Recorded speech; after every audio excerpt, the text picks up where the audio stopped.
Allahu Akbar,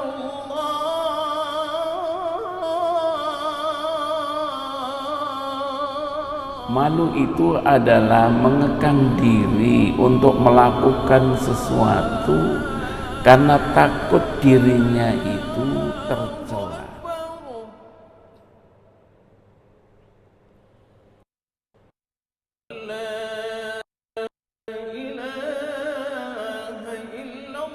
Assalamualaikum warahmatullahi wabarakatuh. Alhamdulillah, nahmaduhu wa nasta'inuhu wa nastaghfiruh wa na'udzu billahi min shururi anfusina wa min sayyiati a'malina. May yahdihillahu fala mudilla lahu wa may yudlil fala hadiya lahu. Asyhadu an la ilaha illallah wahdahu la syarika lahu wa asyhadu anna Muhammadan abduhu wa rasuluh. Allahumma salli wa sallim ala Muhammad wa ala alihi wa sahbihi ajma'in. Amma ba'd. Bapak-bapak, ibu-ibu sidang jamaah salat subuh kaum muslimin dan para pendengar yang dimuliakan Allah, marilah kita tidak ada henti-hentinya memanjatkan puji syukur kehadirat Allah Subhanahu wa ta'ala atas limpahan rahmat, karunia dan hidayahnya, sehingga sampai pagi hari ini kita masih diberi kekuatan dan kesehatan oleh Allah sehingga kita dapat melaksanakan ibadah. Kita berharap dan berdoa mudah-mudahan ibadah kita diterima oleh Allah Subhanahu wa ta'ala dan dicatat merupakan amal yang saleh insyaallah. Rasulullah sallallahu alaihi wasallam di dalam sebuah hadis yang diriwayatkan oleh Imam Malik, Rasulullah bersabda, "Inna likulli dinin khuluqan." Sesungguhnya setiap agama itu punya akhlak. Wa khuluqul Islam al-haya. Dan akhlak Islam itu adalah malu. Bapak-bapak, ibu-ibu, para pendengar yang dimuliakan Allah, hadis ini kita dapat mengambil pelajaran bahwa salah satu sifat yang terpuji dan ini merupakan akhlak Islam adalah sifat malu. Tapi pertanyaannya adalah, apa itu malu? Dan sejauh mana pembagian malu itu? Malu didefinisikan inqibad an-nafsi an ityani amrin makhafatan. Malu itu adalah mengekang diri untuk melakukan sesuatu karena takut dirinya itu tercela. Itulah malu, atau perasaan yang menimbulkan keengganan melakukan sesuatu yang rendah atau tidak baik. Itu malu.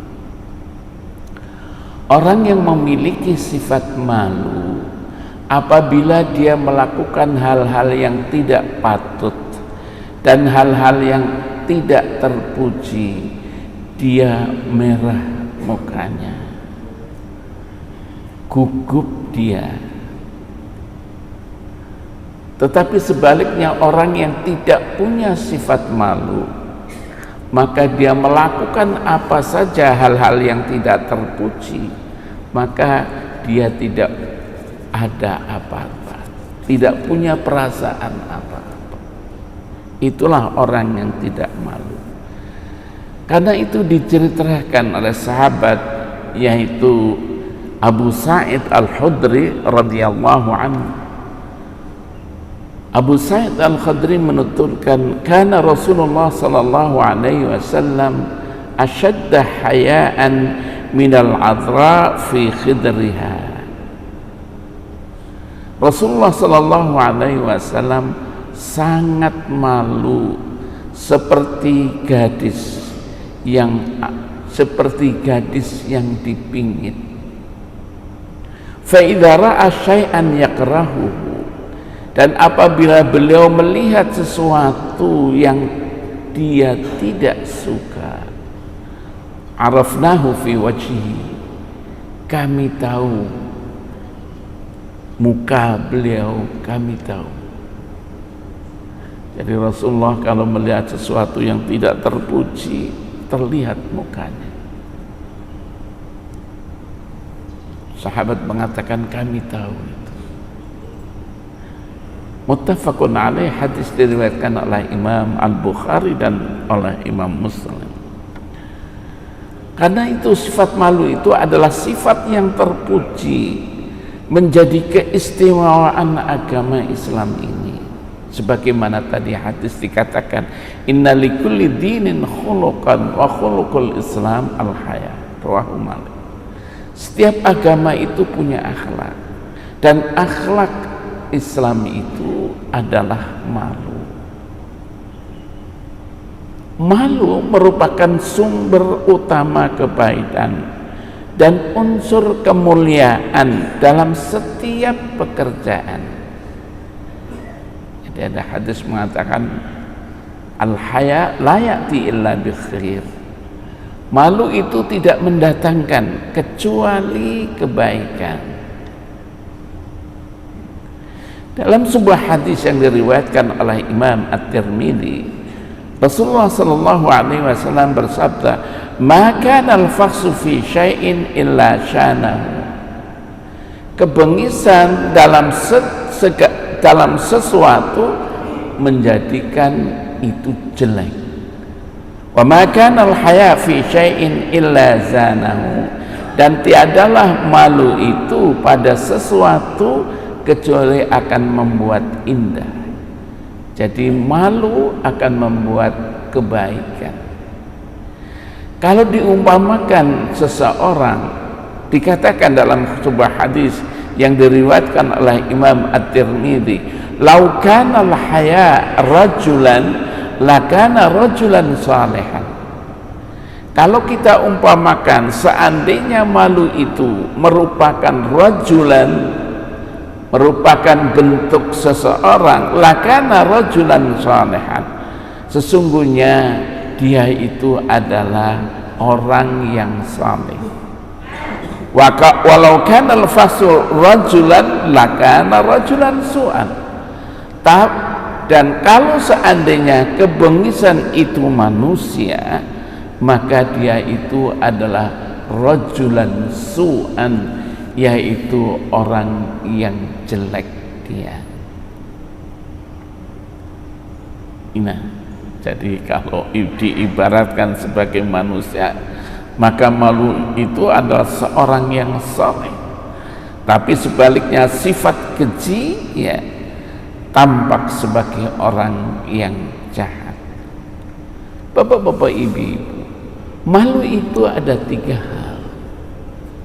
Pertama adalah malu kepada Allah. Yang kedua adalah malu kepada dirinya sendiri. Dan yang ketiga adalah malu kepada orang lain. Malu kepada Allah Subhanahu wa ta'ala, kita ini malu. Atau kita ini sebagai seorang yang malu pasti akan melakukan apa yang diperintahkan oleh Allah Subhanahu wa ta'ala, dan apa yang dilarangnya kita hindari. Dan apabila dia sudah malu kepada Allah, maka dia malu kepada dirinya sendiri. Kalau dia akan melakukan suatu perbuatan yang kecil, dia malu. Malu kepada Allah dan malu kepada dirinya sendiri. Dan tentu kalau sudah malu kepada dirinya sendiri, dia juga akan malu kepada orang lain. Tentang malu kepada Allah Subhanahu wa ta'ala, ada sebuah hadis yang diriwayatkan oleh Imam At-Tirmidzi. Rasulullah bersabda, "Istahyu minallahi haqqal haya." Malulah kalian kepada Allah dengan benar.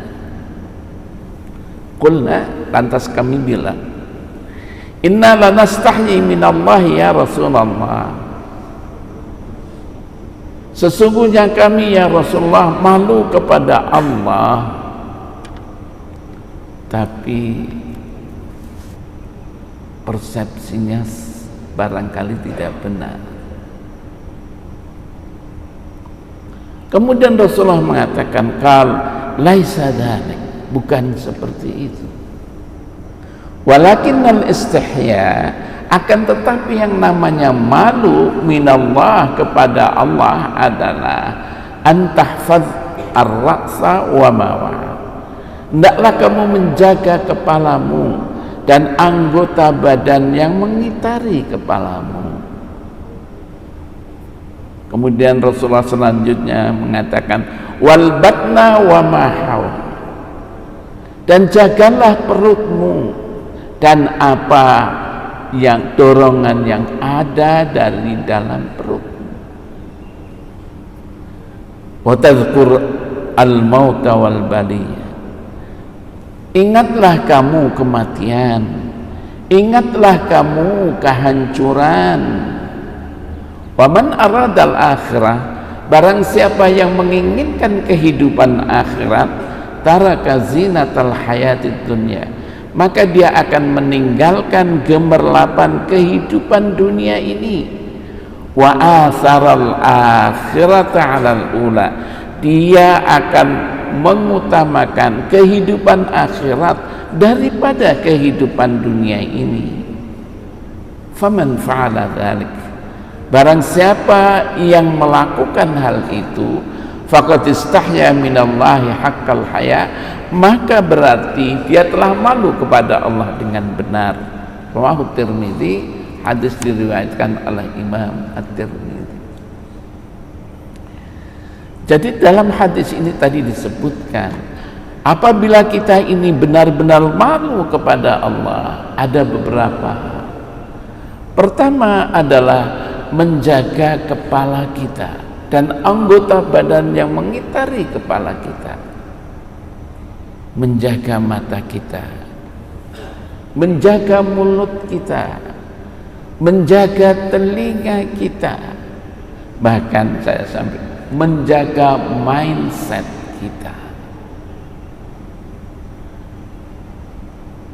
menjaga mata kita itu difungsikan untuk melihat hal-hal yang baik, melihat hal-hal yang dapat meningkatkan kualitas keimanan dan akhlak mulia kita. Begitu juga ketika kita mendengar hal-hal yang positif yang dapat membangkitkan keimanan dan meningkatkan kualitas akhlak kita. Begitu juga menjaga mulut. Kita tidak memberikan statement kecuali statement yang baik, tidak menggunjing, tidak menfitnah, tidak memprovokasi hal-hal ke arah kejelekan. Rasulullah mengatakan, pepatah Arab mengatakan, salamatul insan fi hifdzil lisan, keselamatan seseorang itu tergantung bagaimana dia menjaga lisannya. Rasulullah juga mengatakan, al-muslimu man salima min lisanihi wa yadihi, orang Islam itu adalah orang yang selamat dari lisannya dan selamat dari tangannya. Dijaga lisannya, dijaga tangannya. Apabila dia mempunyai kekuasaan, jaga kekuasaan itu untuk benar-benar berbakti kepada Allah Subhanahu wa ta'ala.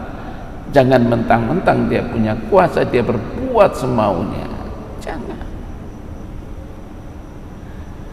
Kemudian kami katakan tadi adalah menjaga mindset kita. Kita selalu berpikir positif, husnudzan dalam bahasa agama, baik sangka. Dan kita tidak berpikir suudzon, atau orang bilang negative thinking, tidak berpikir selalu negatif kepada orang, tapi berpikirlah selalu kita mengedepankan positive thinking, selalu berpikiran positif kepada orang. Tentu dengan harus bersikap hati-hati dalam hal ini. Yang kedua tadi adalah menjaga perut kita. Apa yang dijaga dari perut kita? Makanan dan minuman kita yang halal,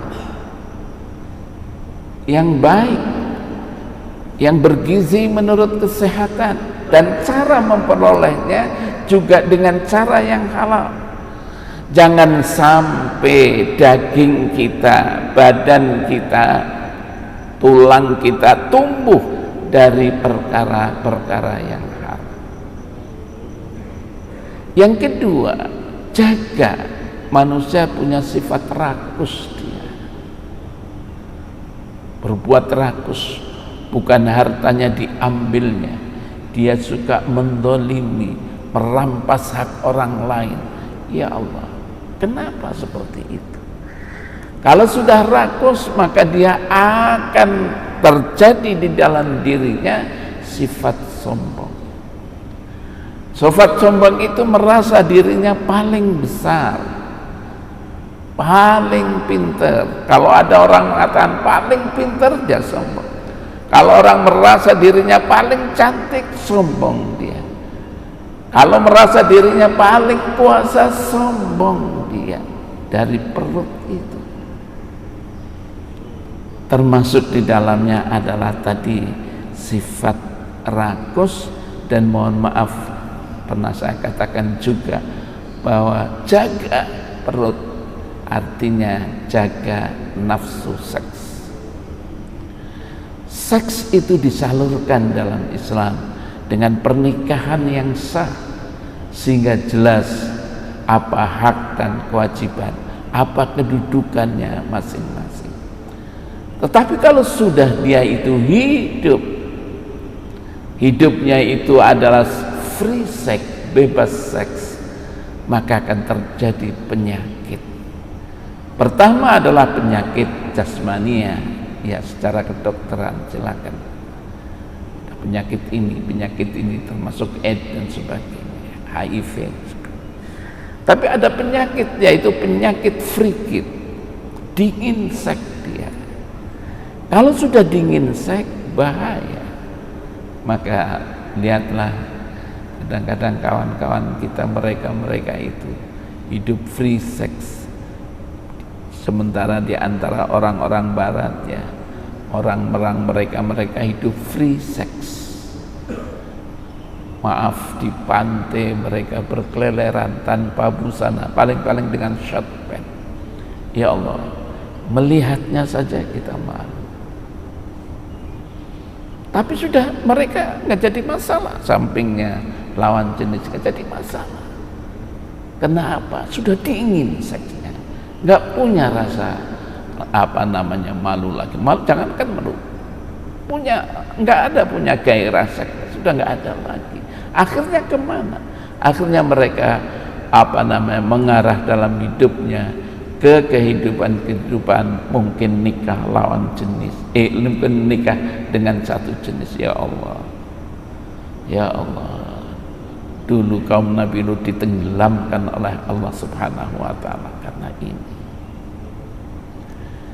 Bapak-bapak, ibu-ibu, termasuk adalah Rasulullah mengatakan wa tadhkur al-maut wal bila.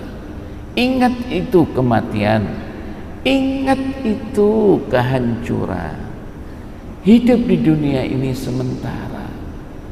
Rasulullah mengibaratkan kehidupan ini ka'abiri sabil, yaitu seperti melancong kita ini. Kita capek duduk di bawah pohon sebentar aja, setelah itu pergi dia dan tidak akan kembali lagi. Rasulullah juga mengibaratkan hidup dunia ini adalah matiyah ilal akhirah, kendaraan yang akan menyampaikan kita kepada kehidupan akhirat. Insya Allah kalau dunianya baik, mudah-mudahan akhiratnya juga baik. Rasulullah juga mengatakan bahwa hidup dunia ini kal mazra'ah, seperti ladang. Kita tanami ladang itu dengan tanaman-tanaman yang baik, dan kita akan memetik hasil kebaikannya itu nanti. Itulah sebentar kehidupan ini diingatkan oleh Rasulullah SAW. Ingat dengan kehancuran kalau kita bebas melakukan segala sesuatu tanpa kendali kepada siapa, tentu akan kembali kepada dirinya.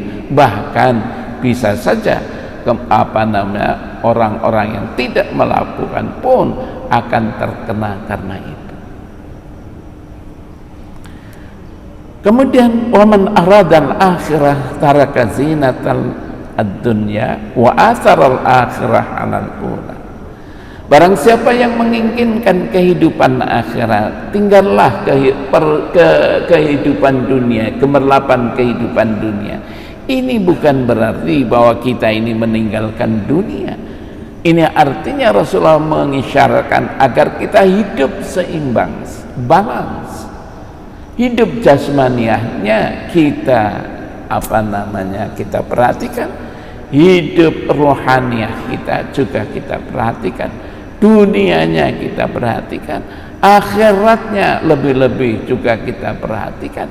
Karena Rasulullah juga Allah Subhanahu wa ta'ala mengatakan kehidupan akhirat itu lebih baik daripada kehidupan dunia ini. Baru Rasulullah mengatakan, barang siapa yang melakukan hal itu, maka dia telah malu kepada Allah dengan benar. Itulah bapak-bapak, ibu-ibu, malu kepada Allah. Kalau sudah malu kepada Allah, malu kepada dirinya sendiri dan juga malu kepada orang lain. Apa hubungan malu dan iman? Malu adalah salah satu refleksi iman. Jadi refleksi keimanan adalah malu itu. Kalau orang yang beriman pasti dia punya sifat malu.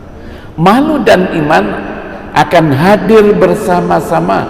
Semakin keimanan seseorang itu kuat, tebal, maka semakin rasa malunya juga tebal. Demikian pula sebaliknya, kalau dia tidak punya rasa keimanan, maka dia tidak punya sifat malu. Malu pun akan hilang di dalam dirinya.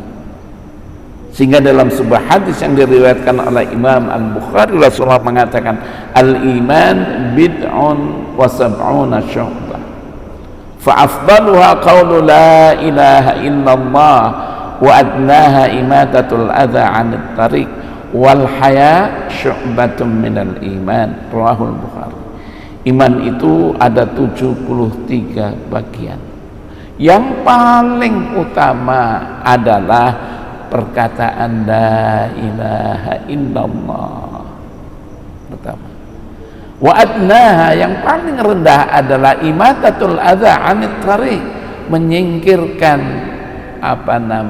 duri dari jalan. Kemudian wal haya syu'batun minal iman, dan malu itu adalah sebagian dari keimanan.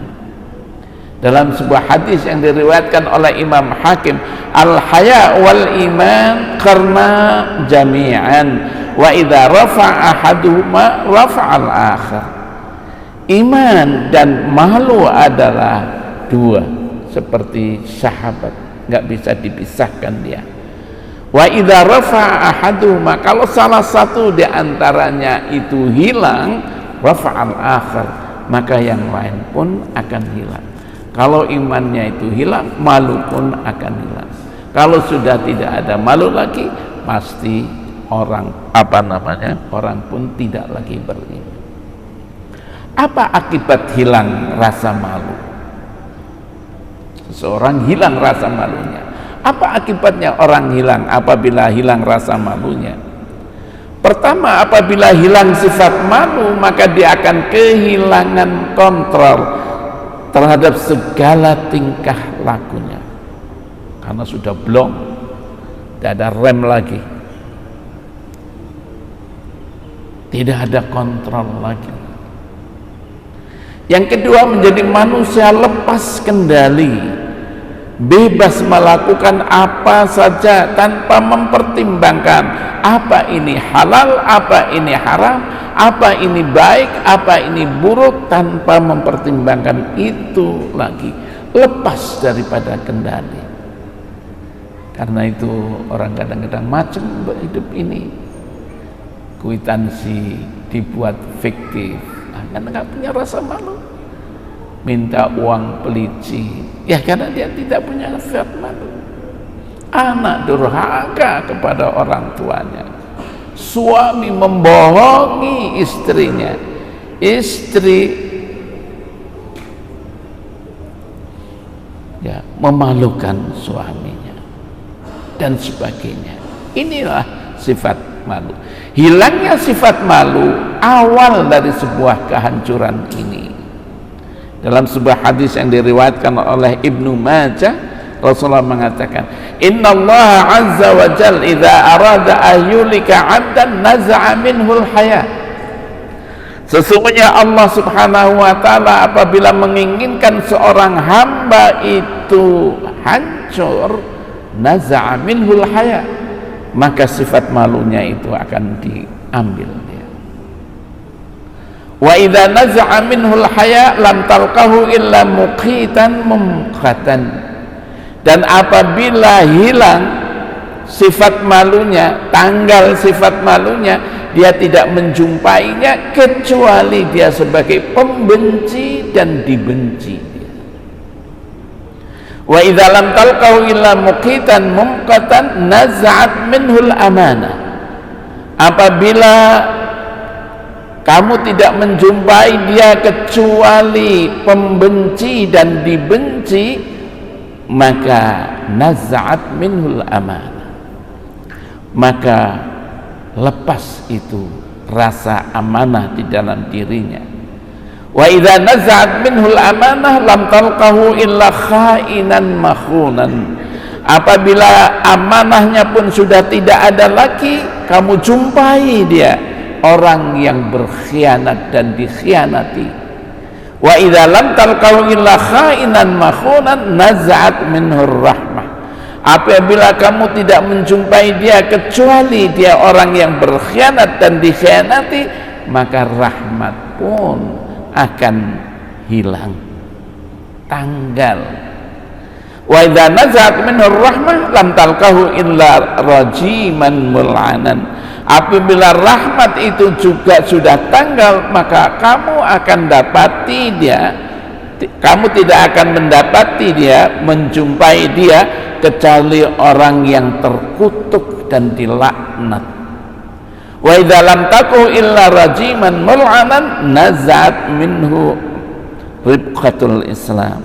Dan apabila kamu tidak dapati dia kecuali orang yang dilaknati, dia melaknat dan dilaknat, nazaat minhu ribqatul Islam, maka Islam pun tanggal dari dirinya. Inilah hadis Rasulullah SAW.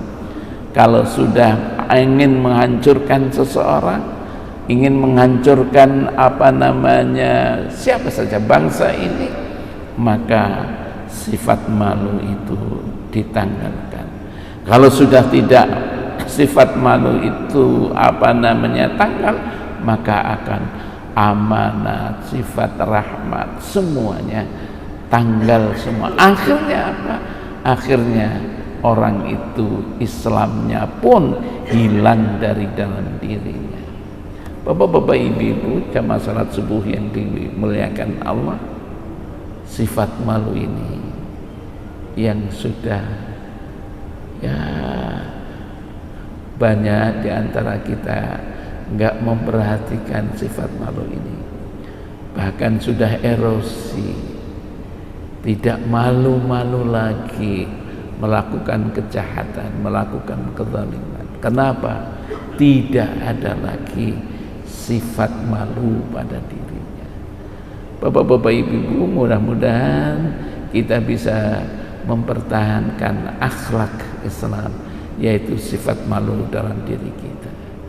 Ini saja pada pagi ini. Wabillahi taufiq wal hidayah. Wassalamualaikum warahmatullahi wabarakatuh.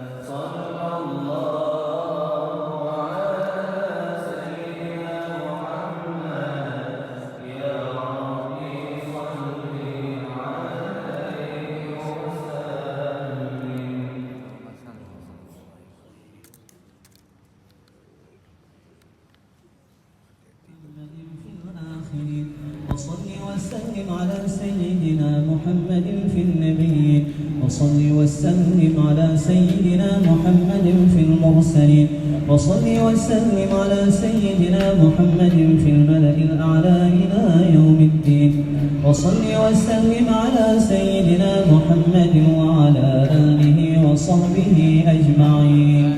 ولقد أشروا لنعت من أوصافه تحيي القلوب تهيج الأشجانا والله قد أثنى عليه فما يساوي القول منا أو يكون ثنانا لكن حبه في السرائر قد دعا لمديح صفوة ربنا وحدانا وإذ امتزجنا بالمودة ها هنا نرفع أيدي فخرنا ورجانا للواحد الأحد العلي إلهنا متوسلين بمن إليه دعانا مختاره وحبيبه وصفيه زين الوجود به الإله حبانا يا ربنا يا ربنا يا ربنا بالمصطفى اقبلنا أجب دعوانا أنت لنا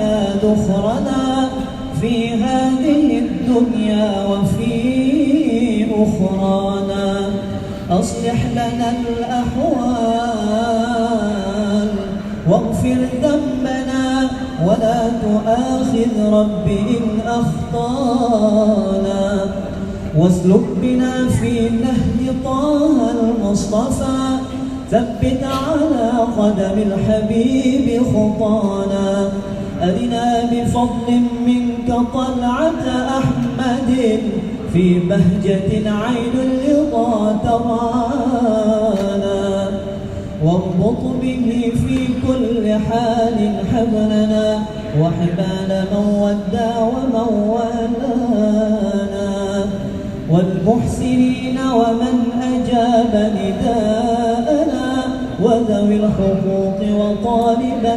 أوصانا والحاضرين وساعيا في جمعنا ها نحن بين يديك أنت ترانا ولقد رجوناك فحقق سؤلنا واسمع بفضلك يا سميع دعانا وانصر بنا سنة طه في بقاع الأرض وقمع كل من عادانا وانظر إلينا واسقنا كأس الهنا واشف وعاف عاجلا مرضانا واقضي لنا الحاجات وأحسن ختمنا عند الممات وأصلحا عقبانا يا ربي واجمعنا وأحبابا لنا في ذلك الفردوس يا رجوانا يا ربي واجمعنا وأحبابا لنا في ذلك الفردوس يا رجوانا يا ربي واجمعنا وأحبابا لنا في ذلك الفردوس يا رجوانا بالمصطفى صل عليه وآله ما حركت ريح الصبا أغصانا سبحان ربك رب العزة عما يصفون وسلام على